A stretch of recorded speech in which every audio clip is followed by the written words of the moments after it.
Hello and welcome to Casting Shadows, episode number 29. We are back after we took the week off last week.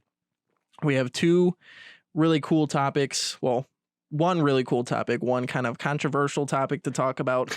The first one that we want to start off with is the one thing that we've been noticing as we've been posting it on our Twitter is that Rakdos Shadow has made its appearance in modern format. The majority of the successful decks that we've been posting have been Rakdos Shadow, although MTG Goldfish doesn't really have a name for it yet. It's just RBG. They throw a G in there because of mutagenic growth. Oh, well, you know what? That's rude. It's not Jun. I'm gonna have a little talk. It's straight up Rakdos. We don't even have a green land to pay for mutagenic growth, so it is straight up Rakdos Shadow. Very cool list. There's still some experimentation going on with it, but for the most part, the stock of it is Monastery Swift Spears, Death Shadow, Scourge of the Skyclaves, and for the most part, I've been seeing Soulscar Mage. Other people are experimenting with the possibility of Bomat Courier in the list instead of Soulscar Mage, because I've seen, I know Michael Rapp talked about it. I'm sure other people talked about it too, that they feel like Soulscar Mage has been kind of underperforming in the deck. But I want to ask you your thoughts about Rakdos Shadow. Just kind of talk about the deck a little bit, and then we'll kind of answer whether we think it's like a flash in the pan style deck, or if it's actually something that it's going to have some legs. I'll start with you. First off, I want to say, it's so incredibly weird to have a Rakdos Shadow deck, because years ago when I was first building, a Death Shadow deck, I didn't have enough money for the fetch lands to get, a proper Grixis mana base. So I played a red-black version, and it was terrible, and actually had, what was the one? Titan Strength. It had mutagenic growth in it, dismembers, and the whole 9 yards. So it's kind of cool to see a Rakdos Shadow deck doing well. It kind of harkens back to the old days of my Magic career. So I actually saw a meme today, and it was, what was it? It was Oko, Urza, Companions. It was Bad Secret Lairs. Bro, what are you talking about? You just fell asleep, come down and play Grixis Shadow against KCI. You're up next round. And I'm like, oh my gosh, I wish. The good old times. So it's definitely a creative deck, and I'm really excited to see it in action. I'm really missing paper tournaments right now, because it'd be so cool to see this being run a GP or SCG and just tearing it up. I would love people oh, it's just Death Shadow, and then being mutagenic growth, and then hit you for 10 with a Teamer Battle Rage or something. As far as Soulscar Mage goes, I can see where it's applicable and then not. It does really well when it's against decks that have big toughness creatures, and then lowering with that -1/-1 counter comes in very handy. So I could see it when it's moments like that. But also I see where it can be underwhelming, because it's a 1/2 for 1 that doesn't have haste, gets thrown underneath the bus. It's not aggressive as, let's say, Monastery Swiftspear. Bomat Courier can refill itself. Also, I don't know if they're playing Tarmogoyf in the deck, but if they were to play Tarmogoyf, it'd be really well with Bomat Courier, because when it dies, it goes in the graveyard, kinds of artifact and a creature, boosting Tarmogoyf even more. So I could foresee Bomat Courier becoming a definite thing. But as far as the deck goes in general, I think it's really cool. It's awesome that, like I said, that this random red-black Shadow deck is becoming one of the best decks in Modern. Really happy to see Scourge doing well, even though Grixis was my initial home for it. I don't think it's terrible in Grixis, but I think red-black really is a nice home for it, especially with all the aggressive all the aggressive creatures and lightning bolts and stuff like that. So I'm really looking forward to seeing more Red-Black Shadow, and I'm excited. I don't know if they've done it in Versus Live yet, but I'm really excited to see if they do it soon, because I'd love to see Corey and Ross duke it out with that. It's probably the only paper magic we're going to get when it comes to being on stream and stuff. So, Jeremy, what do you think about Rakdos Shadow? Do you think it's a flash in the pan? I personally think it's too early to tell right now. I would give it a month or two and see if it's still doing successful to be really gauge it.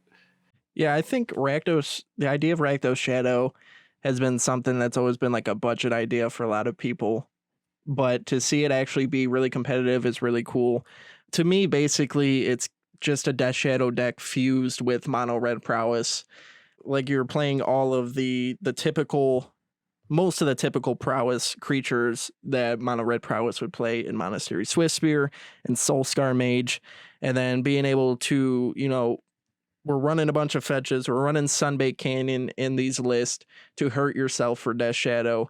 But you're also playing stuff like Lightning Bolt. You're also playing stuff like Lava Dart, Mutagenic Growth that's going to hurt their life as well. And with Mutagenic Growth, it's going to hurt your life as well.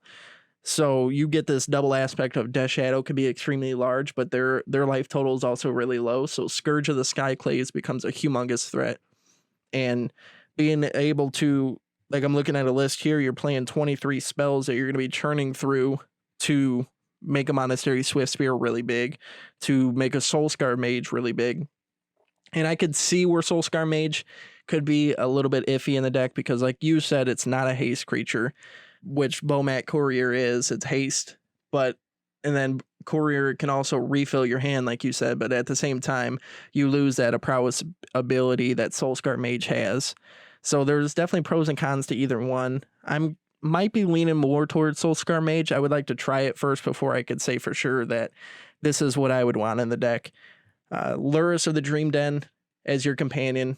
You're not really playing anything big anyway, so I think it fits perfectly as your companion. And then Dimir Mill has been doing really good as well right now. So I think Lurrus as your companion can be really good. You bring that into your hand, you play it. Since Dimir Mill is knocking so much of your stuff in the graveyard, they're kind of helping you out with Lurrus. Then you're going to be able to play a Death Shadow, be able to play a Scourge of the Skyclays, Monastery Swiftspear from the graveyard. So I think it's pretty strong right now in the meta, with Euro kind of being still really good, even though Euro's no longer in standard. So its time might be ticking in modern. Who knows? Hopefully, let's keep the fingers crossed. But if history shows us anything, we look at how it was. Oko was banned like 3 weeks in the standard and took like 3 months for modern. So I don't know. We'll hold your breath on that one. But yeah, anyway, I think the deck is really strong right now in this meta, being able to race to Euro style decks with monasteries or with basically the prowess style decks, but also having more of an end game because with mono red prowess, once they slam a Euro, you didn't really have much of an answer. But now you kind of do with Death Shadow becoming extremely large. If they're already low enough, by the time they play Euro, Scourge can still be really large. You have Tamir Battle Rage. If you put it on a large Death Shadow, they might be able to block with a Euro, but you're able to get that extra damage in. So there's more of a better of an end game with this deck than it is with Mono Red Prowess. And Mono Red Prowess has kind of been on the downswing recently. I know Is It Blitz, Is It Prowess is kind of taken over the prowess builds more than anything. But if you're going to bring Mono Red Prowess to a local game store for an FNM or a Sunday Night Magic, you're not going to have a bad time. It's going to be a strong deck. It's always hard to play with or play against because it can completely go off in turn 2, turn 3, and then it's just hard to recover. So I don't think this is a flash in the pan quite yet, but I think the meta is definitely just right for this deck, and that's why we're seeing a lot of success with it. As decks start, a lot of people are noticing that Rakdos Shadow has been pretty good, so they're going to start changing their sideboard, maybe start changing their 60 to beat it, who knows, and then that'll be the true test if it's one of those decks that people start actually planning for. How does it perform? That's going to be the big question. But I am very excited to try this out. This is a deck that I really, really want to try out, and it's one that I can actually try out because I don't need Verdant Catacombs, which is really expensive. I already have all the fetches, so it's just basically getting the Scourges and some of the other cards. But it looks like a really cool deck. Looks like a really fun deck. I'm going to say it's not a complete flash in the pan. I don't think it's going to be like Mardu, where it's really meta dependent, and we haven't seen Mardu really at all ever since. Every time we do these recent deck lists that are having success, I don't see Mardu at all. I don't think that Rakdos Shadow is going to be a Mardu at all, where it's really needs a graveyard to be, or like a meta that's focused on the graveyard to be good. Yeah, I can foresee Rakdos Shadow kind of adapting. I think the only problem off the top of my head would probably be like big mana decks like Tron that relies heavily like on Karn and big creatures, because I feel like they don't have a lot of answers. And I Mhm. mean, granted, you have like Dreadbore, you have Terminate, like those types that deal with big creatures. But as far as non-creatures spells, all you really have is like, well, you have to like let resolve through like a Dreadbore or something, but you don't have anything interacting in the stack. Your best defense probably like discard spells, but sometimes all Tron needs is to land that one threat and then kind of run away with the game. So I could see like if a non-creature spell heavy deck or something like that popped up, it would be. I feel like Rakdos would have a little bit of a struggle when it comes to dealing with that. Mhm. And then like losing blue, I mean, I'm completely fine with losing Thought Scour. I pretty much hate the card, to be honest. Losing Stubborn Denial, definitely does hurt, but at the same time, they're playing 2 copies of Apostle's Blessing, which is like their little pseudo Stubborn Denial in a way that also helps their Death Shadow plan as well. So it's not super resilient as if you would have 3 colors, but I still think that it does have enough tools that it could still be strong in the meta as it starts to develop. But I'm kind of thinking, how Rakdos prowess. I lose track of time because of It was like COVID. It was like a couple weeks ago. Rakdos Prowess was doing good. Am I right? It feels like it's been like 5 months, but it also feels like it's only been like a month. But I know, remember when they were playing. so- They were playing it all the time on Versus Live, and it was like arguably the strongest deck in the format. And Rakdos prowess has completely fallen off, really. I don't see it as much. I still see some lists, but like all the time it was all over the place. And that was the hot stuff. But I also think that was when Luris was really strong. Like I said, I'm just getting completely mixed up with the time. But it's hard because we don't really have an opportunity to play these decks too, mhm. because Paper Magic is largely non-existent by us at the moment. So like before, when a new deck would come out, we're like, oh, we're rushing to get the parts. We're ordering the cheapest cards at TCG Player, waiting for the cards to come in. But then all of a sudden, like now we don't have that, so it's kind of like the decks like come and go. It's like a blur. Like just yesterday, Luris was like playing in Death Shadow with Sprite Dragon, and now companions are completely changed rule wise. So it feels so weird. But yeah, like I was saying with Rakdos prowess, I still think Rakdos Shadow is a little bit better in the late game than Rakdos prowess was, or Mono Red prowess. So I think that's what has it going for it. If it goes in the late game, it's not going to be tremendous like most Shadow decks. Mm-hmm. Not really tremendous in the late game, especially when your life is so low. All they need is that one good turn to completely throw you off. But I definitely think it's better in the late game than those prowess style decks. And that's what it really has going for it. It has the ability to really just go off quickly. I hope they do play it on Versus Live, because I don't really watch like Arena or anything. I don't watch MTGO. Magic Online is. I don't think anyone would blame me. It's pretty dry watching the user base. It looks like it's like Windows 98. Ugh. Yeah, so I don't watch that stuff really, so I haven't really got to see this deck in action. That's why I'm hoping they do something on Versus Live. I know they've been focusing on a lot of standard content right now, and rightfully so, just because of the new set and all that. So I'm hoping that they do experiment with this deck on Versus Live. And I'm excited for me and you to be able to experiment it with it too, just to see really, because I think that's when we can really give an answer, whether it's going to be a flash in the pan or whether it's something that's going to stick around in the meadows when we actually sit down and be able to play it. We just don't have that opportunity right now, but I'm very excited to try the deck. Yeah, no, I'm pretty pumped too. And like I said, it'll be really, like you said, it'll be really exciting to try the deck, like me and you, and get our hands on it and be able to put it through the gauntlet, so to speak. I completely agree. Do you have anything else you want to talk about with Rakdos Shadow? Or do you want to move on to our controversial topic that we have next? It's I think lastly I'll say, like, it was gonna be really smart. I know that, but then I kind of just forgot it. So we're gonna move on to a next topic. I'll talk about. I know the one thing I did want to talk about real quick is they're really taking advantage of all the new cards. Yeah, I think that's what I was gonna Shadow. say. Is no, it's not. I'm lying. It's not what I was gonna say at all. But like it is kind of cool to see Death Shadow adopting new cards for the first time in like ever. Mm-hmm. Like it's super cool because we're always used to seeing Shadow have like one new card per set. Yeah. That doesn't do anything. Like we're like, oh, this card might do it, and then like 3 weeks later, everyone's like, yeah, no, it sucks. Just give up on it. So it's kind of cool to see it finally doing something with new cards. Exactly. Likewise, like we were talking about, Scourge of the Skyclaves, they're playing 4 copies in it. Grixis Death Shadow hasn't really been able to use 4. I don't think 4 has been very good in it. I think 2 to 1, probably 2 with 2 Snapcasters, right? But they're also playing the new card in Agadeem's Awakening. That's another thing. Since we don't have access to blue, we don't have access to Summer Denial. We have Apostle's Blessing to be able to give a creature protection from Fatal Push, protection from Path to Exile. But if it does get destroyed, that's when we have Lurrus to be able to buy it back. And maybe we can have Agadeem's Awakening being able to buy it back. We have Kolaghan's Command in the sideboard. But we're utilizing some of the other new cards. Cleansing Wildfire. This deck's playing 3 copies. Feed the Swarm. I'm interested to see how people like Feed the Swarm in there, because I feel like with 2 colors, Blood Moon doesn't really destroy us too much. We still have 1 swamp in the main board that we're able to get with Bloodstained Mires and Polluted Deltas. So I'm interested to see if that has been a good card in the 75.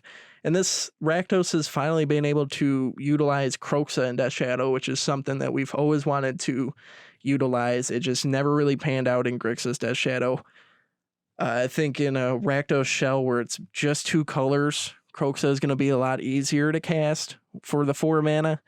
And doing that additional damage, I know we're not playing Inquisition as in the main board at all, which another thing that I'm excited about. I'm not, like, discard can definitely be good, but I'm more excited in the fact that I would rather just Lava Dart them, Lightning Bolt them. I'd rather do all that kind of stuff. Crash through, draw a card, give my creatures trampled, than Inquisition somebody. So being able to, when we're the first couple turns, when we're chipping in damage left and right with all these different cards, if we have a Kroxa that we slam down, they're really going to have to think about what they discard, because they're going to have to take 3 when they're already maybe at 7.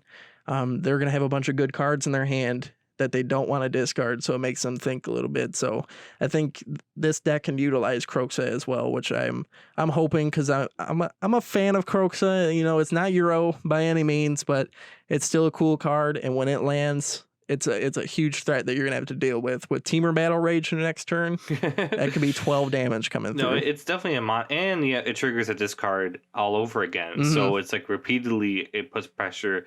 And his deck is playing like a million burn spells, so it really amps up the pressure in your life total for sure. Yeah, I think it's cool. Very excited to try it out. But moving on from Rakdos Shadow, we have our controversial topic surrounding the new Walking Dead Secret Lairs, or Secret Lair. It's not plural.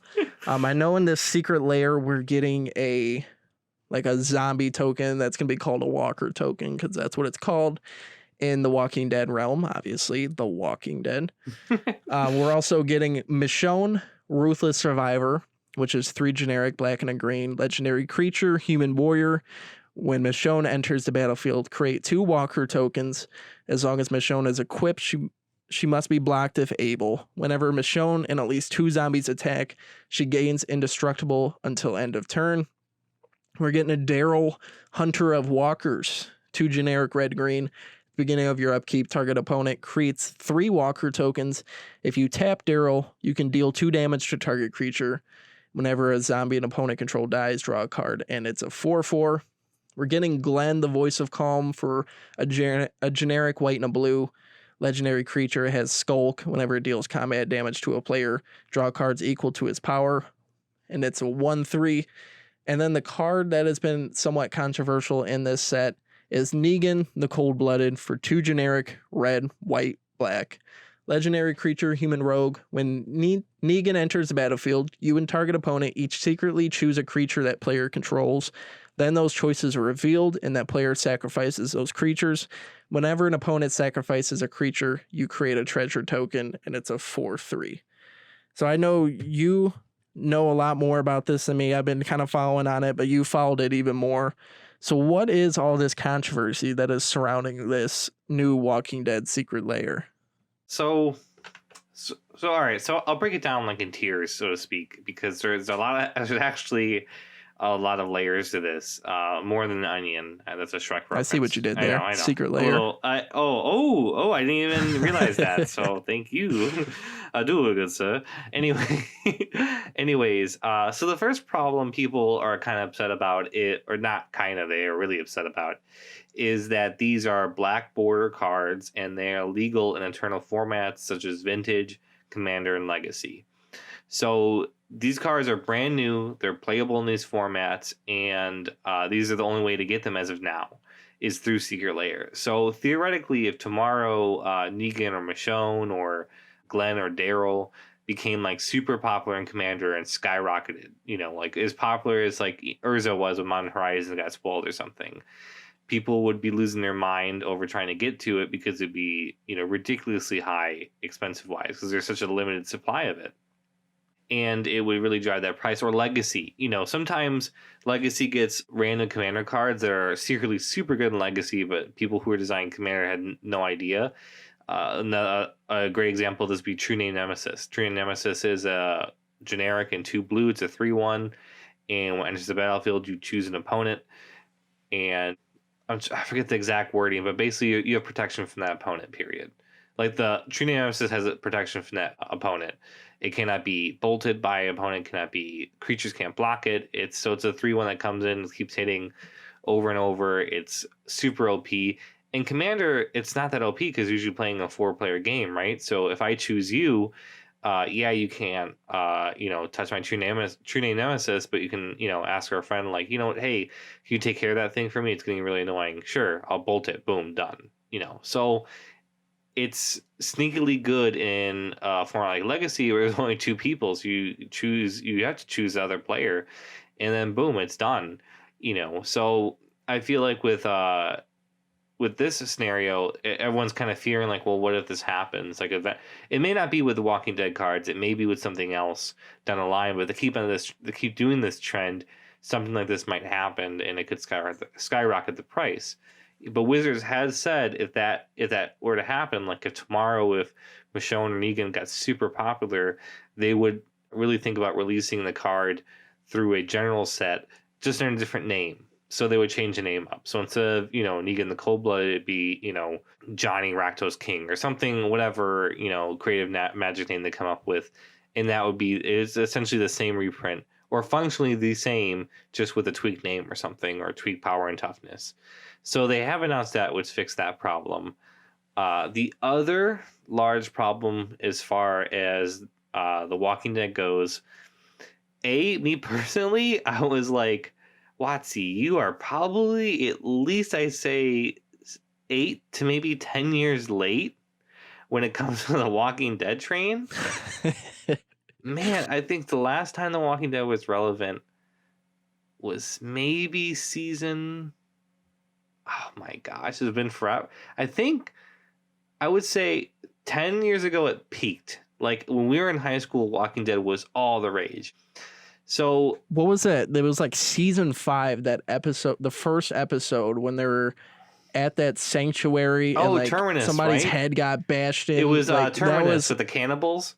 Yeah, yes. Even back then, it was still like I watched that episode. And I was like, "Damn, Walking Dead good." So give you guys the equivalency is probably more recent to your guys' memory. Think Game of Thrones. Game of Thrones has been a worldwide phenomenon that just ended last year.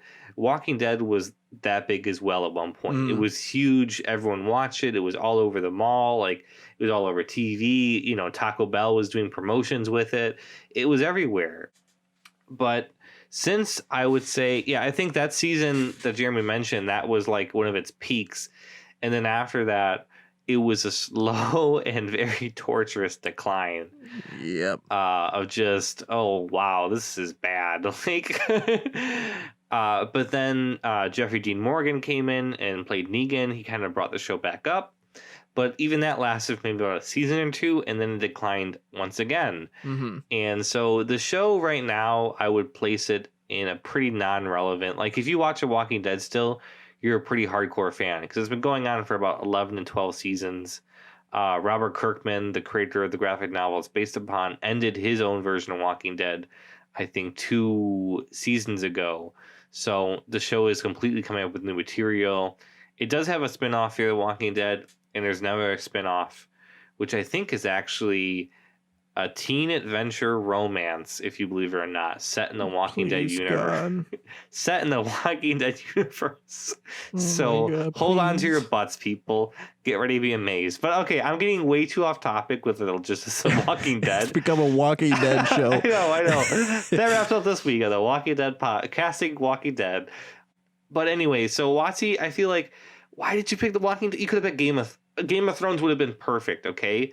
Because let's face it, we're nerds that play Magic. We can say that proudly. Being a nerd's not a bad thing anymore. The chances of a person playing Magic and watching Game of Thrones is asking a football fan, do they like any other sports in general? The answer is probably yes. Like, I like football. I also like basketball. I also like baseball. Here's a high percentage that a football fan will like other sports, So, like, Game of Thrones would have been a slam dunk. Lord of the Rings would have been a slam dunk. Like, Star Wars would have even been a slam dunk. There's so many other IPs that I could have picked out of that would have been like, okay, that's way cooler. I was thinking, since I get the whole zombie theme, right? Because Halloween coming up, how cool would it have been for them to do, instead of characters in Walking Dead, all the famous horror icons in like cinema. So like Michael Myers, Jason, Freddy Krueger, Chucky, The Thing, like that. Oh, that would have been. I'm just thinking about it right now. Freddy Krueger is obviously Grixis. Like, that's just like, obviously, right? Because he got burned black and blue because he haunts your dreams. Boom, Grixis. Hire me. Anyways, so Just make sure none of them are Simic. Yeah. That's true. Someone would sneak in a Simic and you'd be like, they're Simic? You'd be like, I don't think Michael Myers is very Simic-y, do you? Like, hold on here. It's just Euro. It's reprinted another Euro. Why does it say Jason the Titan's Wrath? Yeah, it draws 3 cards this time.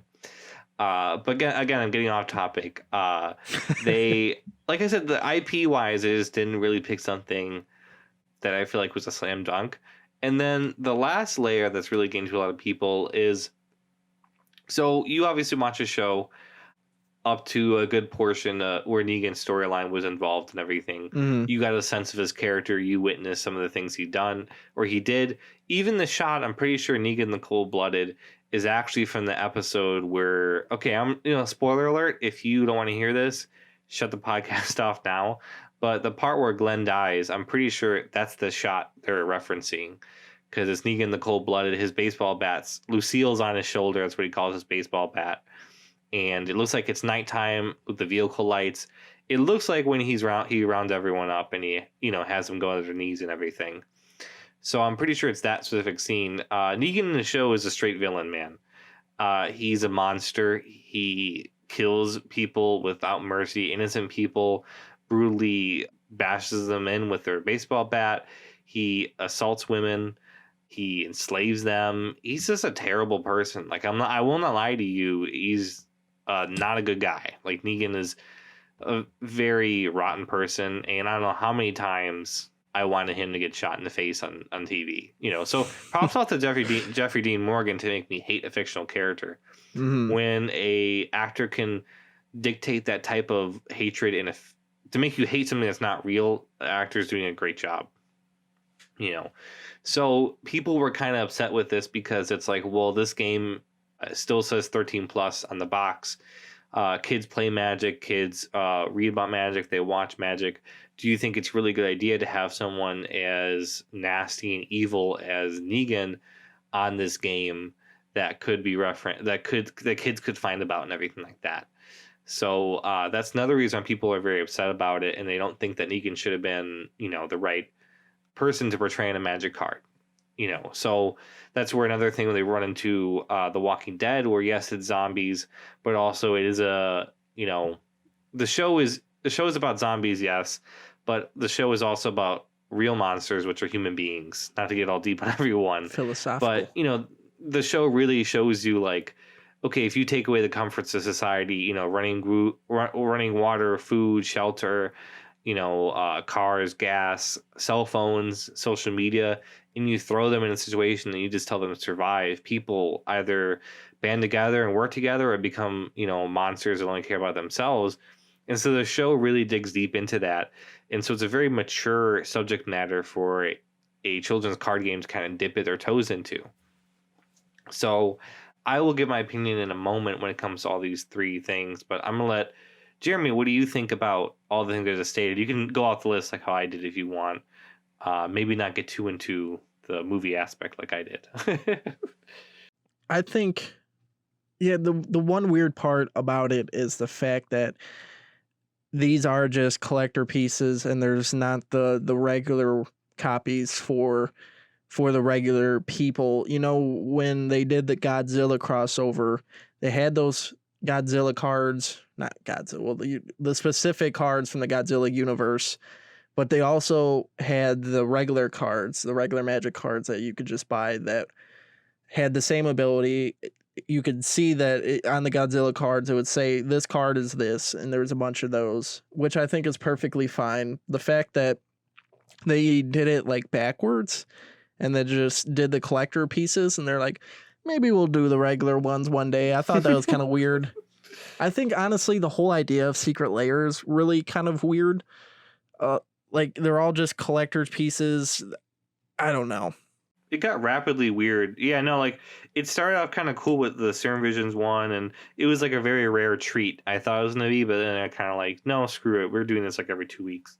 And honestly, I don't have a problem with crossovers, but I'm not a huge fan of crossovers at the same time, especially doing like The Walking Dead.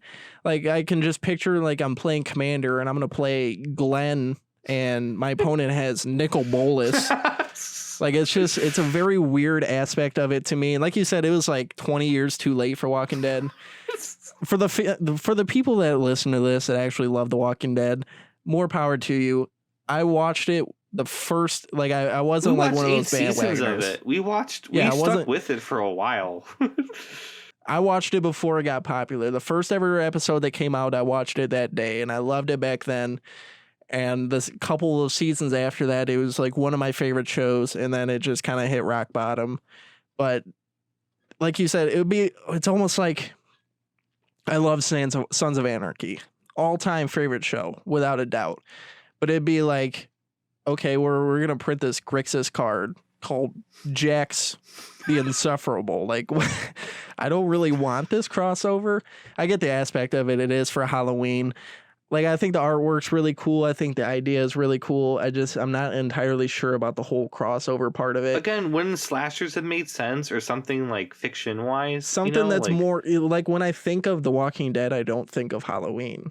I think of a fictional walker or fictional zombie show. When I think of Freddy Krueger, when I think of Michael Myers, automatically think of Halloween and fall time. So I think those would have been more perfect to do than The Walking Lovecraft, Dead. Maybe have like, otherworldly dark alien creatures. There's so many things.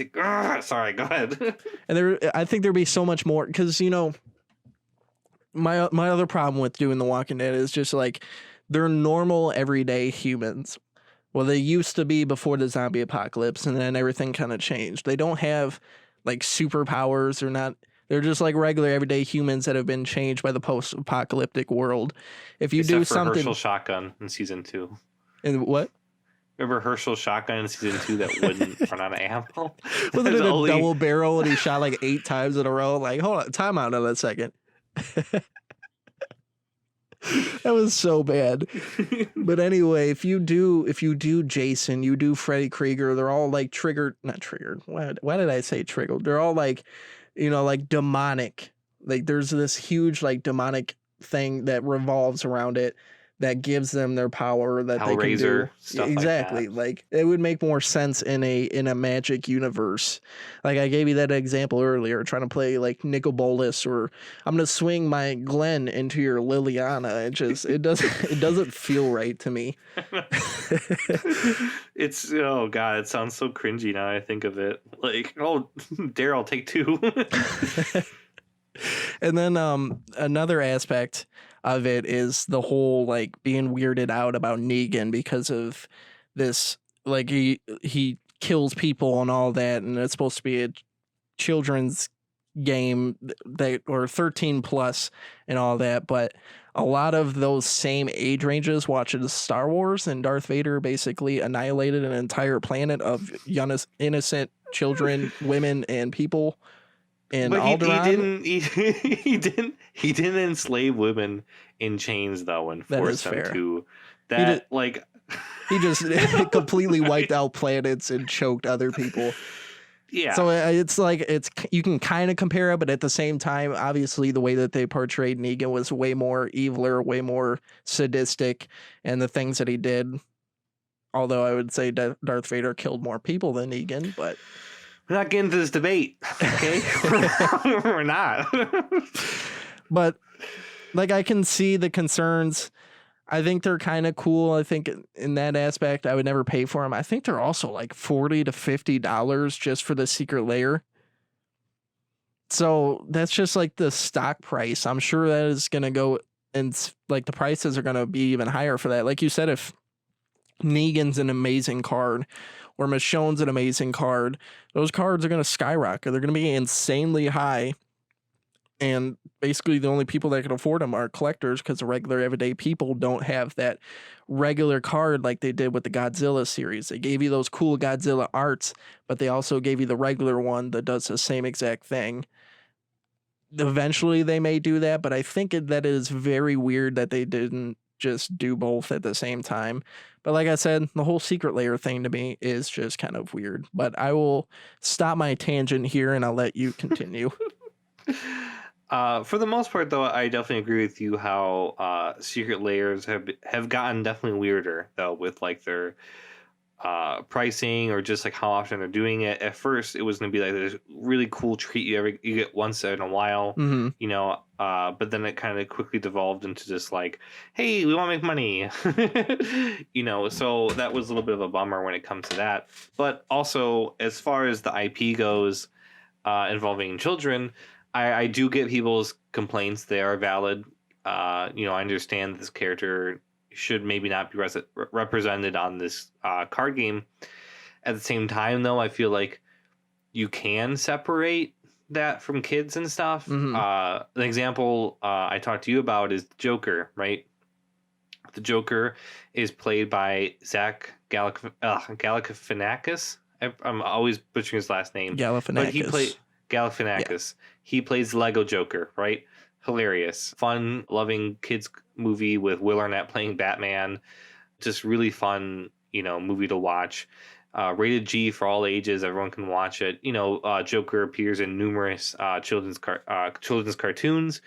Joker is one of the most synonymous things with Batman there is. But also you have Joker played by Joaquin Phoenix, which is one of the most mature movies you can ever see. Mm-hmm. It has very dark vibes about blatant murder, abuse, drug addiction, rioting, social instability, you know, mental illness, classism, mental illness, elitism, you know, downright murder. It's a very dark movie, heavy swearing. Like it's not a movie for kids. I would never take any kid to go see the Joker, you know. So you can have two. You have the same character and two different audiences for sure. It just depends on how you portray them. I think what Magic is doing is they are trying to appeal to the older age group, because I don't think many kids watch The Walking Dead these days. If they do, they must be really into TV, because it's not even popular anymore. Like you're not going to see it at Taco Bell or in the store anymore. So I'm like, oh mom, what's that? Like, what's this show? Like, probably not, because you know it's pretty much a hardcore like fan base at the moment. So that argument is a little lessened on that front. And then when it comes to like, you know, buying it, what kid doesn't have $60 to spend on Magic cards? Yeah, you know, exactly. When I was in high school, even I had like $20. I was broke all through high school. I still am broke. What am I talking about? But you get what I'm saying, though. Like, you know, what 10-year-old kid who should not be watching Negan, who should not be watching The Walking Dead, is going to be able to afford to go buy a Secret Lair, stuff like that. So I feel like you can have, you know, like I said, a character such as Negan exist in Magic the Gathering. Maybe they should, I know it sounds kind of wacky, but start putting a little label that says, you know, warning, this product is meant for, you know, like This product may contain some mature content or something along those lines. I know it sounds wacky, but then you have like then it's completely up to the parents, you know, like Hmm. or when you're ordering online, maybe there's a little thing that pops up saying like warning, like Negan is based off intellectual property that could be disturbing to some viewers. Are you over the age of 18? Click yes to proceed. You know, so something along those lines to help people differentiate, maybe to educate parents a little more. Or like, oh, it's just magic cards that Timmy wants. No, like Negan's a pretty harsh character. We should look into him, and maybe it's not the right product for him. Just like how your son or little brother wants to go see Joker. I'm sorry, you can't see that one. It's meant for grown-ups, kind of thing. Or even Wolverine.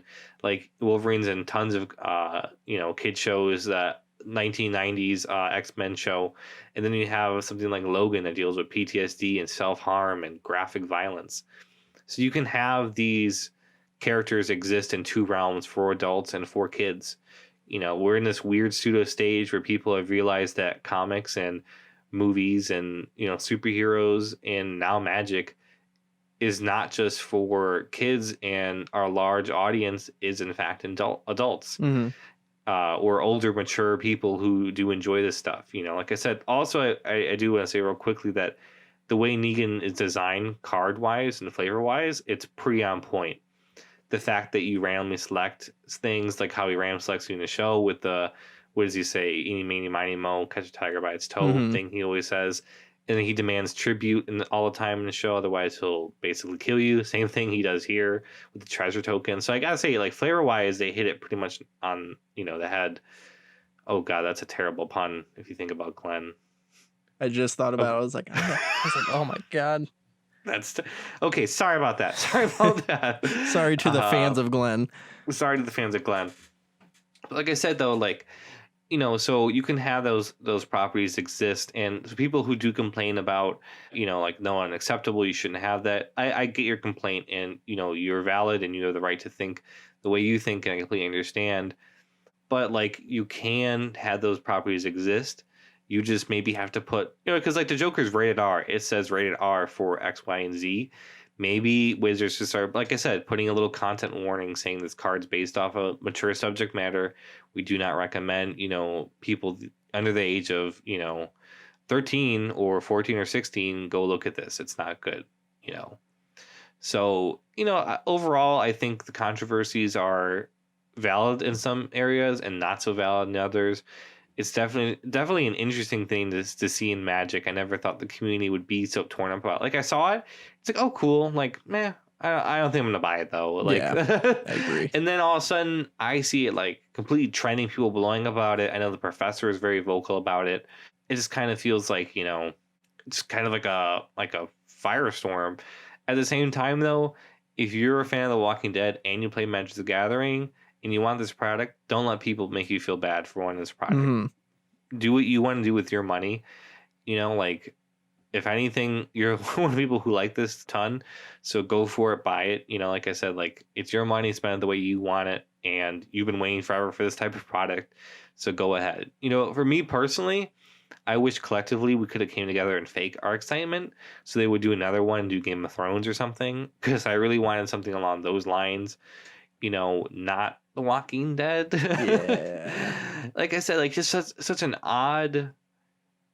I would have never guessed in a million years. Like I said, Game of Thrones, Lord of the Rings makes sense, right? Because fantasy, it's swords, it's dungeons, it's dragons, it's medieval knights and wizards and magic. Okay, slots right into it. But you take a post-apocalyptic man with a crossbow and you throw him in Magic: The Gathering. I don't know. Sorry, it's just something's not vibing right. Anyways, so I am definitely struggling to factor in, what. It's just definitely an odd time in Magic, and I know we complain a lot. I know we look at Twitter or Facebook or Reddit, and we see the masses and everything like that, and we hope Wizards listens to our complaints and our criticism. But at the end of the day, they listen to one thing and one thing only. I know this is a very pessimistic thing to say, but that's the money. Mm-hmm. How much money will this make? Is they're like, wow, they made a boatload of money. guess what, boys? Fire up that other crossover we're doing with Law and Order, because we are going to town. Dun, dun, dun, dun, dun. Like, Keep playing iced tea on my table. So, like, there are definitely a lot of issues that could happen. But like, this is the first Magic. I mean, I guess it is the first Magic crossover when it comes to this kind of stuff. Yeah, I was thinking about the anime cards, War Spark, but those are just anime styles. They kind of did like My Little Pony too before. They were silver border. That's another option people were saying, is if they would have made these silver border, would have made complete sense, because Commander is a very casual format. I'm sure if you have your friends like, hey man, really want to play with Negan tonight. Do you mind? Sure, go ahead. Like, our play group usually has no qualms with that. Or Michonne, or whoever you want to play with. But like, just they're silver bordered, so they can never be legal in official Commander sanctioned events or legacy events or vintage. So it's kind of like a fail safe kind of thing, just like the Transformers was with the Transformers card was, I think it was Optimus Prime or something. So like I said, it's a very sticky topic. Mm-hmm. And like I said, I don't want to offend anyone, don't want to make anyone mad. Everyone has the right to their own opinion, and the biggest thing is that we're respectful amongst each other when discussing this. Like, I when I see people in the comment sections on YouTube or Twitter calling people, vulgar names or making fun of each other or in mean-spirited ways or bashing each other, that's not helpful to anyone, because it just makes everyone more angry. Yeah. Voice your opinion in a calm, collected manner, and if they say something mean to you or bash you, just mute it and move on. Don't give them the satisfaction to keep, yelling at them, because at the end of the day, it's full of angry people. Don't give them the satisfaction. Just move on and go about your day. If you really want to stick it where it hurts and tell Watts you don't like it, don't buy it. Mm-hmm. That alone speaks volumes, because the biggest thing they care about money is they see those sales, like, wow, now people bought this. Like, maybe we shouldn't do this anymore. So. And that's what I want to ask real quick before we wrap it up, because I did see somebody on Reddit that made this huge post about boycotting Wizards. And he said just something along the lines of, please understand before you read this that I believe that Wizards' decision to print these Walking Dead cards have future implications for formats that I love, like Modern. He basically said that it sets a precedent that would allow Wizards to print cards like Oko or Euro at high-end prices and limited quantities, putting those who have more money in an advantage over people that do not have as much money. Do you think that this could set a precedent if this does become a really popular thing? Because it seems like Secret Lairs were going to be like just a random thing that popped up, and now they're happening more frequently. Could you see that being a precedent set for formats in Modern or formats in Magic? I couldn't. Like I said, this is more for Legacy and Commander, but like, they did print Modern Horizons, so what's to say that they won't go into the Modern territory again with a new card, part of Modern Horizons, or separate from Modern Horizons, but included in the set maybe through like a buy a box promo, through a Secret Lair that really puts people like, okay, I gotta buy this card.